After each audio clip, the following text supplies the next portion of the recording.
Saya akan membacakan cerpen Seruan yang pernah dimuat di Suara Merdeka Semarang, yang waktu itu redakturnya adalah Triyanto Triwikromo.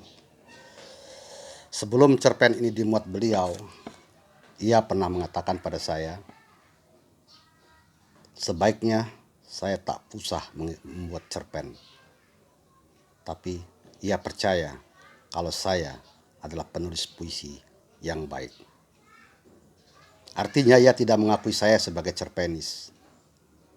Tapi ketika saya kirim cerpen ini dan ia mengabari pada saya bahwa cerpen saya bakal dimuat di Suara Merdeka esok pagi hari Ahad, saya hanya menjawab lewat pesan pendek. Waktu itu belum ada WA dan lain-lain. Terima kasih, kau telah mengakui aku sebagai cerpenis. Seruan.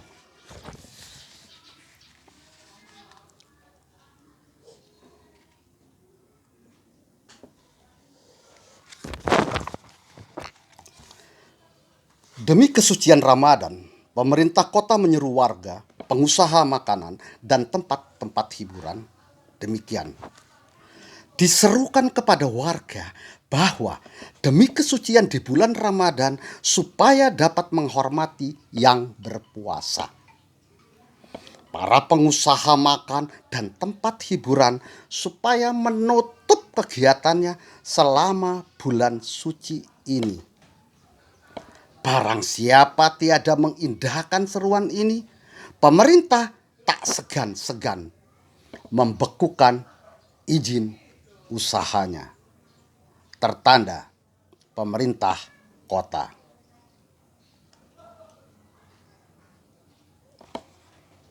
Seruan itu kemudian disebarkan ke seluruh kota pemerintahan, ditempel di sejumlah tempat dan tembok, dibacakan di radio, dan diiklankan oleh seluruh media massa.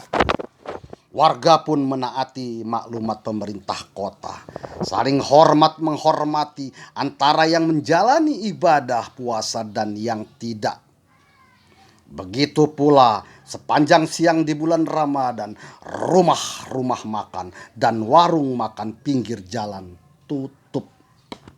Tempat-tempat hiburan pada malam hari sepi dan gelap. Karenanya, kehidupan di pemerintah kota menjadi tentram dan damai. Karena saling hormat menghormati sesama pemeluk agama berlainan itu, tak ada gesekan yang berakibat gedung-gedung terbakar dan luluh lantak atau tewas di jalan karena kaos. Tempat-tempat hiburan pun tidak harus diserbu warga atau dirazia petugas, karena kedapatan tetap menjalani aktivitasnya. Maka warga muslim bisa husuk menjalani ibadah puasanya, sementara warga yang tak berpuasa tetap menghormati dengan tidak mengumbar nafsunya di keramaian. Lalu kemana para perempuan penghibur, hidung belang, dan tauke tempat-tempat hiburan? Tak seorang warga pun di pemerintah kota ini yang mengetahui, selain punya jawaban yang sama jika ditanya seperti itu. Istirahat. Cuma iblis yang tak pernah kenal istirahat untuk berbuat maksiat. Bertahun-tahun, berabad-abad lamanya bahwa tersiar ketentraman dan kedamaian di pemerintah kota hingga ke penjuru dunia. Bahwa pemerintah kota bisa hidup damai dan tak pernah terjadi gejolak antar pemeluk agamanya. Membuat negara kecil di bagian anulan itu tersohor. Bahkan negara-negara berpenduduk muslim paling banyak menjadi iri. Akhirnya pemerintah kota dijadikan percontohan sebagai negara yang damai. Tiada gejolak, apalagi teror bom, Warganya, baik muslim dan non-muslim, hidup bersisian dalam hal-hal sosial, yakni duniawi, dan tegas dalam urusan akidah. Di sini izinkan saya meminjam pendapat muslim yang mengutip dari ayat Al-Quran 109 yang berbunyi, lakum dinukum waliyadin. Sebagai percontohan negara yang damai, maka berbagai negara yang juga merindukan kedamaian dan ketenteraman berdatanganlah ke pemerintah kota. Negara-negara itu mengadakan studi banding, mungkin meniru para anggota dewan yang kerap latah memanfaatkan istilah ini. Ke pemerintah kota, silih berganti negara-negara dari luar itu berdatangan, yang katanya sekali lagi hendak studi banding. Maka pemerintah kota tak henti menyambut para tamu yang terhormat itu, membuat jamuan makan di istana pemerintah kota, mengajak tamu mengunjungi tempat-tempat wisata di seluruh pemerintah kota. Bayangkan, dulu pemerintah kota amat tak peduli dengan objek-objek wisata yang sesungguhnya memang amat potensial, akhirnya memperhatikan secara serius. Pada anggaran pembangunan tahun berikutnya dialokasikan dana untuk mempercantik objek-objek wisata. Tempat-tempat hiburan karena saran dari beberapa negara non-muslim saat studi banding akhirnya diperbanyak lagi, terutama di sekitar kawasan pantai. Meski demikian, puji beberapa kepala negara yang telah studi banding ke pemerintah kota, hidup damai dan tenteram yang tercipta di negara kecil ini karena pemimpinnya yang tegas menindak segala bentuk pelanggaran, baik dilakukan oleh para pejabat maupun warga sipil. Cuma ini saja kuncinya.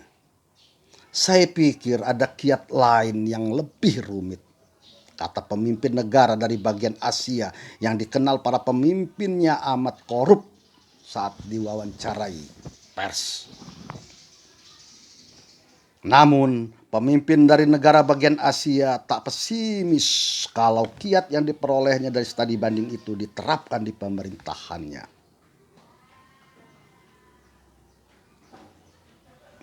Soalnya korup sudah menjadi ideologi bangsanya. Agak sulit, saya kira, karena kami sudah biasa hidup korup. Anak-anak kecil pun pandai korupsi kalau disuruh ke warung oleh orang tuanya.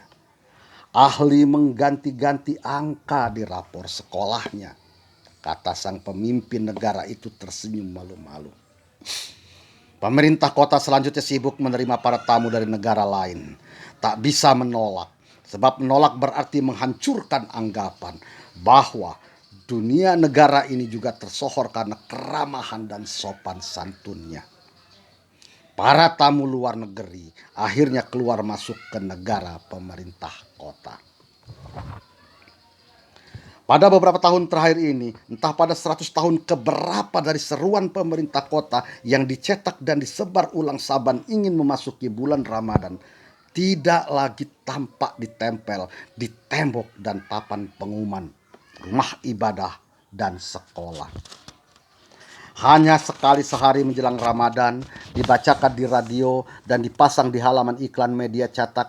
Untuk iklan media cetak pun itu nyaris terimpit berita selebriti dan iklan minuman beralkohol. Pengelola media cetak memberi alasan, kami tak lagi punya halaman khusus untuk memuat seruan pemerintah kota. Perubahan ini berpengaruh ke seluruh kehidupan di pemerintah kota.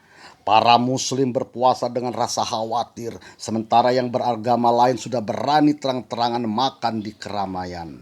Para pengusaha makanan, inilah yang mereka anggap sebuah demokrasi, bebas membuka usahanya pada siang hari sepanjang Ramadan. Tak perlu penutup kain sehingga yang terlihat dari luar hanya kaki para pembeli. Masa malunya pada orang tua, pada orang, tapi tak punya malu dengan Tuhan. kata pengelola rumah dan warung makan itu. Kemudian pusat-pusat hiburan tak juga mau kalah. Kalau hanya kami saja yang dilarang, pemerintah kota tidak adil. Argumentasi para pengusaha tempat hiburan itu sangat ampuh. Pemerintah kota gamang. Inilah awal dari ketidakpercayaan warga kepada pemerintah kota. Kehidupan beragam mulai goyah. Negara mengambil jarak, bahkan memisahkan sama sekali antara urusan agama dan negara. Agamanya ritual di rumah-rumah warga dan tempat-tempat ibadah. Agama tidak berkenan mencampuri urusan negara. Demikian sebaliknya. Cuma pemerintah kota sering mengawasi pelaku agama. Maka warga kini sering mengawasi langsung seruan pemerintah kota yang sesungguhnya masih berlaku itu.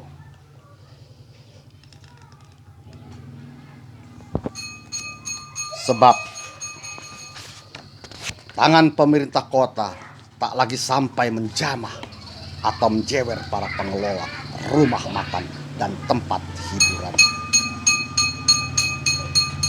Akhirnya kami yang menjaga seruan itu. Tangan kami yang menjewer para pengelola itu jika kedapatan melanggar. Ternyata banyak sekali pusat-pusat hiburan itu melanggar seruan pemerintah kota, kata pemimpin organisasi warga setelah mengobrak-abrik tempat hiburan pada malam ke-10 Ramadan. Organisasi warga itu juga menangkapi lebih dari 20 perempuan penghibur dan lelaki hidung belang di sejumlah penginapan dan hotel di kota pemerintah kota.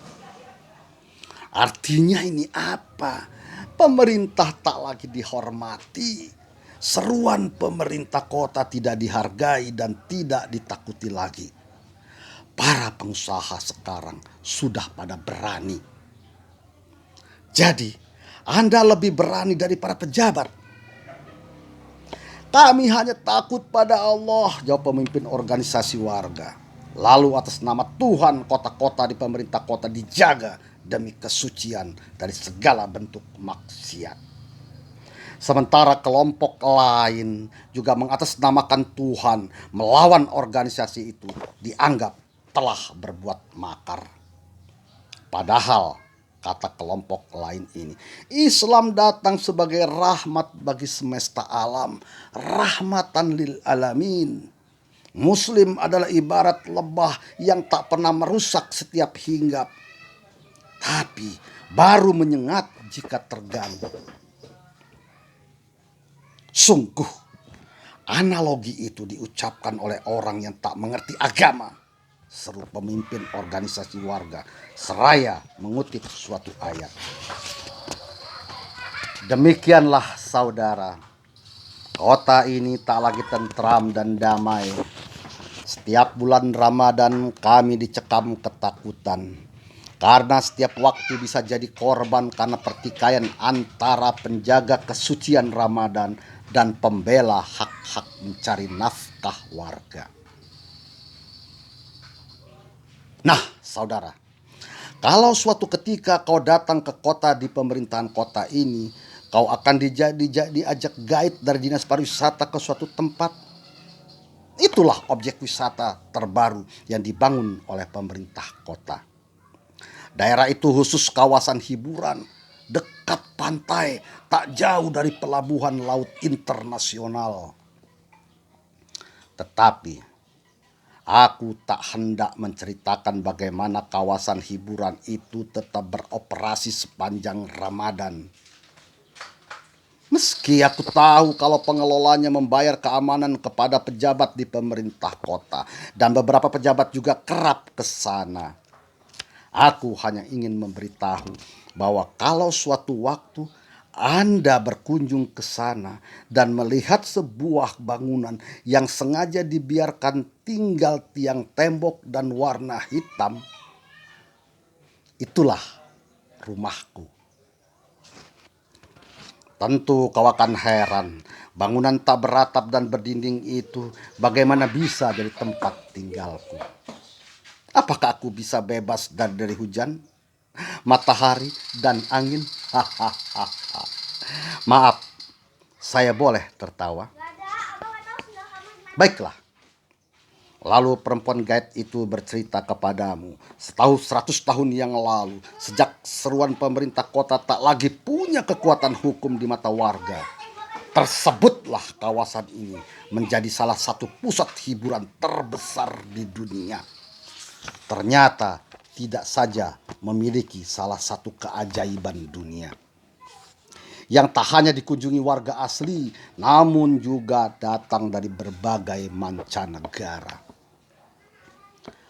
Pada suatu malam di bulan Ramadan, sekelompok orang yang menamakan diri anti maksiat mendatangi kawasan hiburan itu. Dengan personil yang banyak dan amat kuat, kelompok itu menutup paksa tempat-tempat hiburan di sana. Entah bagaimana, Putri Hayali, nama seorang penghibur di sana, terjebak dan tak mampu menghindar dari amukan massa itu. Entah siapa pula. Apakah benar anggota dari kelompok yang mendatangi kawasan hiburan itu, atau orang-orang yang sengaja menyelundup ke dalam kelompok anti maksiat itu? Sejumlah lelaki bermata merah dengan beringas dan bengis memperkosa Putri Hayali di tempat itu juga. Setelah itu, tubuhnya disiram minyak, lalu dilempar percikan korek api. Putri Hayali sekejap saja hangus terbakar. Gosong, arang. Putri Hayali tidak sendiri. Ada 10 perempuan lain yang senasib dengannya. Dan lebih dari 50 lainnya kini hidupnya sok, traumatik, dan ada pula yang sinting selama hidupnya. Para perempuan yang traumatik itu selalu berteriak dan menjerit ketakutan begitu melihat lelaki bermata merah, berwajah beringas dan bengis. Bangunan itu sesungguhnya bekas tempat hiburan. Sengaja dibiarkan oleh pengelola kawasan hiburan seperti apa adanya. Sementara tempat-tempat hiburan lain yang rusak ataupun hangus terbakar kembali direnovasi.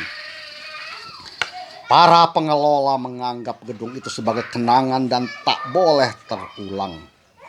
Selain itu, bangunan itu kini dianggap tempat tinggal Putri Hayali dan teman-teman senasib. Pernah bangunan itu hendak direnovasi, tetapi baru didatangkan para buruh ke sana. Tiba-tiba beberapa di antara mereka kesurupan, kemasukan makhluk halus. Suaranya mirip Putri Hayali, Ica Sonabari, dan lain-lainnya. Mereka mengusir para pekerja, meminta agar bangunan itu jangan direnovasi, biarkan seperti pasca kebakaran.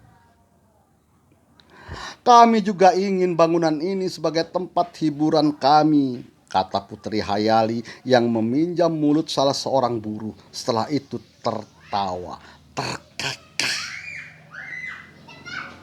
Maka itu, bangunan kosong melompong itu kini bernama Putri Hayali Diskotik apabila kau singgah ke kawasan hiburan di pemerintah kota. Dan oleh pemerintah kota, bangunan itu masuk dalam daftar objek-objek wisata. Bangunan itu, kau pernah tahu dengan Taman Sukadasa Ujung, tempat peristirahatan keluarga raja di Karangasem, di kawasan timur Bali? Seperti itu pula bangunan bekas tempat hiburan itu. Ini menjadi objek wisata yang juga banyak dan sering didatangi wisatawan. Setiap warga di pemerintah kota ini pasti tahu di mana letaknya bangunan yang telah menjadi sejarah dan wisata itu, termasuk nama jalan dan nomor, serta berapa luas area bangunan Putri Hayali Diskotik. Terutama setiap malam-malam tertentu di bulan Ramadan, tempat itu banyak dikunjungi orang. Para peziarah itu Begitu mereka selalu beralasan datang untuk mengenang dengan caranya, yakni bersenang-senang. Kadang hingga mabuk. Saat-saat seperti itu, konon Putri Hayali dan teman-temannya yang mati di sana juga ikut berpesta. Aku sendiri tak pernah ke sana saat anak-anak muda itu berpesta. Jadi, kebenaran cerita ini tak satupun warga yang berani menjamin. Orang akan selalu menjawab dari dia dan seterusnya.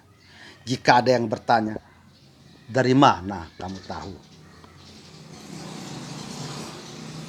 Kalau kini saudara berkunjung ke pemerintah kota, maka tak akan kau dapati seruan yang disebarkan setiap bulan Ramadan. Pemerintah kota, meski tanpa susulan seruan baru, dengan sendirinya telah mencabut seruan yang dibuat beratus tahun lampau. Lalu, bagaimana tempat-tempat hiburan pada bulan Ramadan? Apakah tetap buka? Sebagaimana usia maksiat yang sudah amat menua, sebagaimana iblis yang dikutuk sang pencipta dengan tidak mengalami kematian, bahkan ia terus lahir dan lahir selama dunia berputar. Demikianlah tempat-tempat hiburan itu akan tetap dikunjungi. Dengan main kucing-kucingan dengan aparat keamanan, para pengelola amat mudah membuka dan menutup usahanya. Soalnya, mereka juga membayar oknum aparat keamanan untuk sekadar membocorkan kapan ada razia dan kapan sengaja dibiarkan. Maka sekelompok orang, wajahnya tradisional, lokal, menggunakan peci, sarung panjang dari kain batik, dan ada yang pakai sorban, berjanggut. Malam hari, hibuk musik, asap pekat dan lekat. Turun dari mobil, berdiri di ambang, saling tarik, lalu gemuruh dari benda-benda yang berterbangan, menghantam apa saja. Entah siapa yang mulai, entah dari kelompok mana. Kaca-kaca pecah, terdengar teriakan-teriakan. Hancurkan, ganyang, bakar, ayo bakar, bunuh, Entah siapa yang bergerak, entah siapa yang menggumar amarah. Malam hari, beberapa hari lagi masuki Syawal, Idul Fitri. Seperti tahun-tahun yang lalu lagi, api dan kepulan asap berlangsung di sana. Suasana panik amat amuk. Lampung, 20-25 Oktober 2004. Sekian. Terima kasih.